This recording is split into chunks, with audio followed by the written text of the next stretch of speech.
In 1983, there was a kid that was born very small, half the size of most babies. At the age of 7, he goes to his first Little League practice. He looks around and they look like a giant. He comes home and he says, "Mom and Dad, why is everybody like a giant? I'm half the size of everybody else." Mom and Dad don't know what happened, so they say, "Son, I don't know. Doctors don't know what happened. Maybe you just hadn't hit a growth spurt yet." The boy's name was Daniel, and he says, "I have a dream in my heart, Mom and Dad, to play Major League Baseball one day." Mom and Dad said, "Then you're probably going to have to work a little harder than everybody else." Well, Daniel put a smile on his face, and he went in the backyard that very day, and he grabbed a bat, and he grabbed a ball, and he tossed it up, and he hit it right-handed. Then he turned around, tossed it up, and he hit it left-handed. He thought to himself, if I'm half the size of everybody else, then I better learn how to switch hit. Now let me hear you say 14. He grows up, he goes to high school. Now when you get to high school, does everybody make the baseball team? No, he had to try out. Some people make the team, some people don't. He gets out there, he's still half the size of everybody else. Can't hit the ball out of the infield. Did he make the high school team? Did he give up on his dream? Mom and Dad, I still have this dream to play Major League Baseball when I grow up. He goes to the coach and he says, "Coach, I know I didn't make the team, but I love baseball with my whole heart. Can I just practice with the team? I'll do anything." Coach says, "Well, I loved your smile and your positivity. If you do chores around our baseball field, then yes, I'll let you practice with the team. Can't give you a uniform, you won't play in the game, but I'll let you practice." Well, Daniel says, "Yes, yes, yes." And the next day, he shows up 30 minutes before practice starts, and what does he do? Chores. He rakes the dirt, he puts the bases out, puts the buckets out there, he even fills up the water coolers. Then everybody else showed up, and he got to what? Practice with the team. After practice, everybody went home, except Daniel. What'd he have to do? Had to clean everything up, put it back in the shed, rake the dirt, and then he got to go home. Did this all through high school. Everybody say college. He wanted to play baseball at a college called Santa Clara University. It's up in the northern part of this state of California. Well, if you're going to play college baseball, then you need to be a really awesome high school player. Was he an awesome high school player? Not really, he didn't play. He practiced, but he was filling up water coolers. Well, he tries out. Coach Croatia, come on over. At this college tryout, everybody looked like Croatia, about 6'2", 205 pounds. Turtle, come on up. Stand beside Croatia. This is what Daniel looked like. About half the size of everybody. Some of the guys on the team were like, "Is this the bat boy? Is this somebody's little brother?" Daniel said, "No, I'm actually older than some of you guys. I drove here today. I'm just short." Thank you, guys. Round of applause. He still couldn't hit the ball out of the infield. He's now 19 years old. Did he make the team? Did he give up on his dream? Hey, Coach, I know I didn't make this college team, but I have a dream in my heart to play Major League Baseball when I grow up. Can I practice with your team?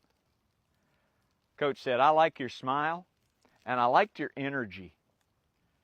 I'll let you practice with the team, but you got to do chores. You got to do the laundry for the team." That's right, clean all of their uniforms. Sometimes you'll have to do that laundry at airports as we travel. You'll also have to wear the team mascot outfit at all the home games and jump up and down when we score. Are you willing to even clean toilets if you have to? Daniel said, "Yes, yes, yes, Coach." And he did all those chores with this big smile on his face. Now everybody say 21. He turned 21 and something real weird happened. He grew 13 inches. He went from being 4'9" to 5'10" over the summer. He comes back and he's hitting home runs, boo, left-handed at the tryout. Home runs, boo, right-handed. He became their best player.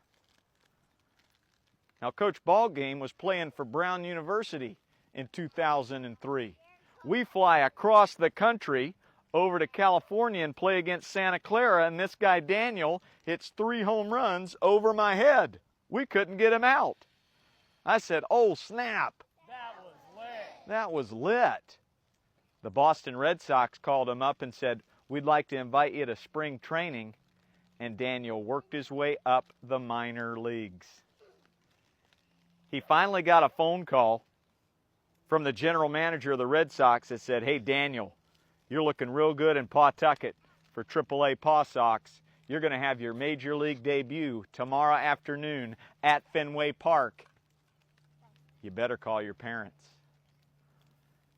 Daniel calls Mom and Dad. Mom and Dad, I'm over here in Massachusetts, and my dream, you remember that dream I had when I was 7? It's coming true tomorrow afternoon. It's going to be on national TV at Fenway Park, but can you guys fly over and see it in person? They packed a suitcase as fast as they could, raced to the San Francisco airport. They took an overnight flight all the way to Boston. True story, as soon as they landed at the Boston airport, they left their baggage at baggage claim, hopped in a cab, and as soon as they got in their seats at Fenway Park, now batting for the Boston Red Sox in his major league debut, Daniel Nava. I was watching the game on TV. I said, I know that guy. He hit a bunch of home runs over my head in college. Oh, snap. That was lit. And when he steps into the batter's box, he notices Mom and Dad have sat down in the bleachers. He looks over to the dugout and he sees his friends, Big Papi David Ortiz, Johnny Damon, Kevin Youkilis. And he sees the big green wall at Fenway Park and he goes, my dream has come true. And wouldn't you know it, the bases are loaded. And on the very first pitch, what do you think he does? Swing and a miss. Just kidding, he hit a home run. Joe Blanton of the Philadelphia Phillies throws a fastball, and Daniel Nava goes, booyah! Over the right field fence. My good friend Daniel Bard was a pitcher for the Red Sox at the time. He actually caught the home run ball in the bullpen for the Red Sox. Let's give Daniel Bard an attaboy. 1, 2, 3. Attaboy! As Daniel Nava was jogging to first base, he looks at his mom and dad and he goes, told you, Mom and Dad. I told you I had a dream. As he heads to second base, he sees his dugout. He sees all his teammates rushing out of the dugout to greet him at home plate. They're going, oh, snap. That was lit. He heads to third base and he sees all the fans at Fenway Park, and they're all jumping up and down. As he heads to home plate, what do you think Daniel Nava was thinking? I sure am glad I didn't quit. I sure am glad I filled up them water coolers and cleaned those bathrooms and did all that laundry. Daniel Nava became the first guy to ever hit a grand slam on the first pitch he ever saw in Major League Baseball.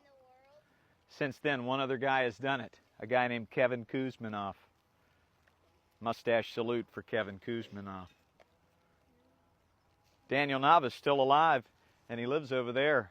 Let's give him the biggest attaboy ever. 1, 2, 3. Attaboy, Daniel.